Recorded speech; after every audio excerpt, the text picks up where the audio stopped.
Hey guys, welcome back. This is AJXG here. So I just want to share with you guys my thoughts on switching from console gaming to PC gaming. Do I still play on console? Yes, but the only console that I do play on is my Switch. Now, when I made the switch from console to PC was back when the PS4 and the Xbox One, yeah, when the Xbox One was still the top consoles of the time. Um, I was like, you know what? I'm not going to get the next gen consoles. I'm just going to switch to PC because one, it's cheaper for games, and two, you don't have to pay for a subscription to play online. That was my main thing. And I know a lot of people was like, oh, $60 a year is not that much, but I don't. If I have two consoles, now I'm paying $120, and then not at the time, not everyone was using Discord.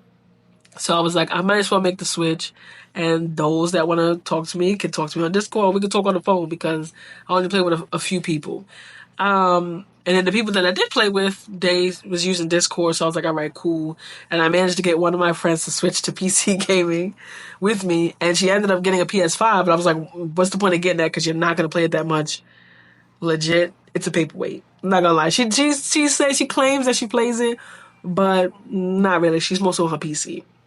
Now, the reason why I say that it's cheap, I know a lot of people's like, oh, but it's a lot of upfront costs to build out the machine. Yes, I'm not going to lie and say that it's not expensive, but you can build a cheaper build. Like my first machine, I cheaped out on the GPU, but I didn't cheap out on the RAM and CPU and the power supply. So, because I knew I was going to end up upgrading my GPU at the end of the day. But I was like, I'm fine with playing on 1080p as long as it doesn't bottleneck, I should be good. All right. Started out fabulous. Now, honestly, there's a lot of people that I've built $700 machines for and $800 machines for that work perfectly fine. And I know that's like, oh, $700 is still a lot. $800 is still a lot. Yes. But when you factor in taxes and buying a game for console, think about it. A PS5 now is $700. So a PS5 Pro, sorry, $800. You can build a gaming PC for that price. And you can still get the same type of frame rates. Again, you may not be able to buy all the parts brand new, but you can buy some of the parts new, some of the parts used. And then there you go. You have a PS Pro as a PC. Another factor, a lot of people are like, oh, the PC is really big. I don't really have a place to put it. Consoles, like I put it in the corner, put it on the side of my TV. Now, you do have the option to build the ITX machine. And yes, I do understand ITX machines can be more expensive than MATX machines or ATX machines because they're so much smaller. And for some reason, the smaller form factors cost more. I don't understand why. I mean, I do understand why, but one would think if it's smaller parts, smaller costs. But that's neither here nor there. You can build an ITX machine that's pretty close to the size of an Xbox One X and a PS5 side by side. I can say that. You can build an MATX PC like that. I've built some PCs in some pretty small form factor cases for about $600, and it worked perfectly. You just need to know what you want to play and what frame rates you want to play on and what settings you want to play on. If you want to play on 1080p, you don't need $1,000 machine. You don't even need a $700 machine, honestly. But if you want to play on 1440p, you are going to have to pay a little bit more. But once you pay that little bit more up front, it's going to be less across the board because games go on sale left and right. There's a bunch of free games and also Xbox Game Pass. That's why I was really on Xbox because I like the Xbox Game Pass and I still have it. And when you have a PC, you can play those cloud games on the PC. Now, there's some games that you can only play on console, but for the most part, they're broadening the cloud play so you're able to play a lot more of the games on the PC. So it's definitely worth it. I still use controller.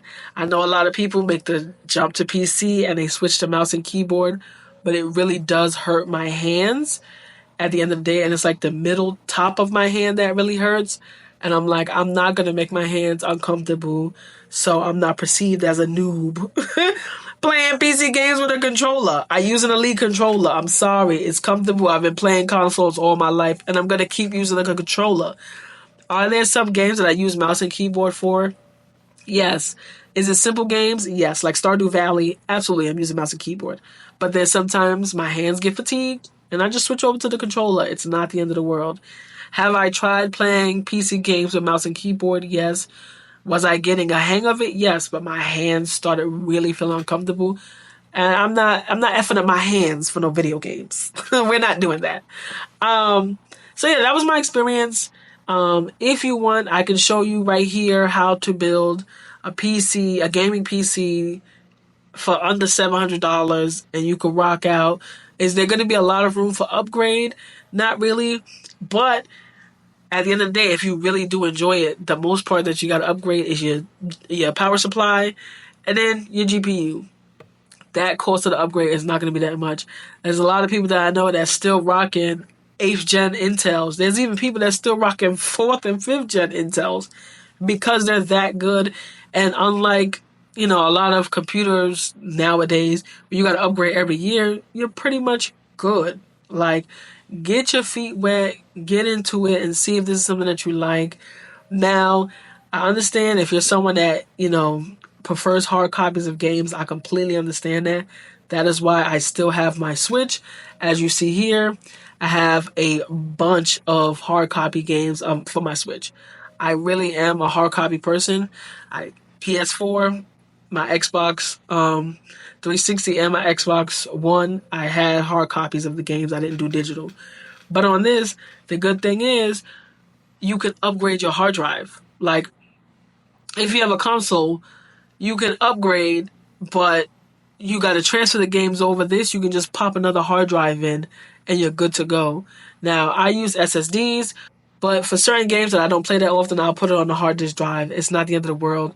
I've been using computers since the early 2000s, so I'd have the patience. I don't need everything to boot up like this. It's not that serious. But yeah, so if you want, I will have another video showing you how to build different PCs, or even if you want to start with gaming on laptops, I will have a video for that.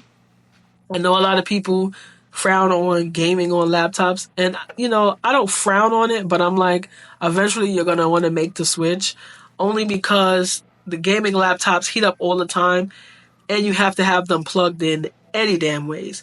But if you have a monitor, you have a PC, you plug it up, close the lid, and you can play your PC games straight from there, have it in a nice cooled environment, and you're good. So I'm just saying, if you want to make the step, I would say you can start with the laptop, the gaming laptop, or I recommend building out a PC for the price of that gaming laptop, because you're going to want a pretty good gaming laptop, But yeah, this is my take on it, and thank you guys for watching.